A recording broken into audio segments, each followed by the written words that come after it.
আৰু গাইজ সৰুৰে পৰা সপোন এটা আছিলে কি স্কৰপিঅ'খন লোৱা আৰু ফাইনেলি আজি সেই সময় আহি গ'ল আৰু এইখন চাওক আজি আমি ৰিভিল কৰিব আহি আছোঁ গাড়ীখন আমাৰ সপোনৰ গাড়ীখন আৰু 3 মাহ ধৰি কিনে আমি এই গাড়ীখন ল'বৰ কাৰণে ৰখি আছিলোঁ চ' ফাইনেলি আজি সেই দিনটো আহি গ'ল গাড়ীখন ৰিভিল কৰিম আৰু বহুতৰে মৰম আমাৰ সকলোৱে গোটেই ফেমিলি ছাপোৰ্ট আৰু সেই ছাপোৰ্টতে আজি এই গাড়ীখন ৰিভিল কৰিম আমি ডেলিভাৰী ল'বলৈ আহিছোঁ আৰু সঁচাকৈ গাইজ আপোনালোকে ভাল কমেণ্ট এটা দিব যাতে মানে আমাৰ এই সপোনৰ গাড়ীখন যাতে আমি ভালে ৰাখিব পাৰোঁ আৰু নে কি কোৱা গাইজ ৰেডি না চবে এক্সাইটেড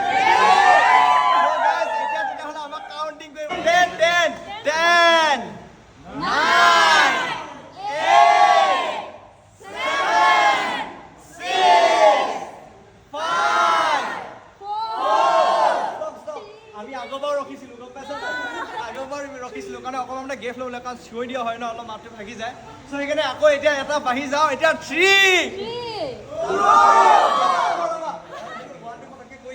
চবে একেবাৰে ৰেডি হৈ লোৱা দেই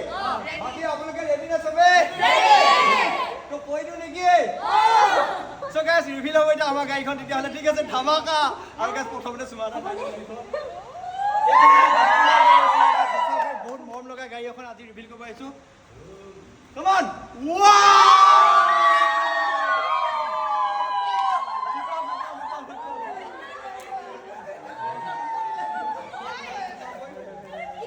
দীঘলীয়া সপোন আছিলে এই গাড়ীখন লোৱা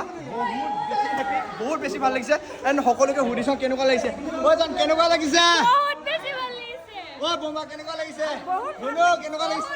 বাকী ৰাজ কেনেকুৱা লাগিছে কোৱা কোৱা কেনেকুৱা লাগিছে কেনেকুৱা লাগিছে স্কৰপিঅ' গাইছ স্কৰপিঅ' S11 ফাইনেলি আমাৰ ড্ৰিম ছাকচেছ চ' গাইজ সঁচাকৈ বহুত দীঘলীয়া এটা সপোন আজি পূৰণ হৈ গ'ল বহুত বেছি ভাল লাগিলে বাকী কেনেকুৱা লাগিছে ডিজাইন দা থেংক ইউ ছ' মাছ আপুনি বহুত গাইড কৰিছে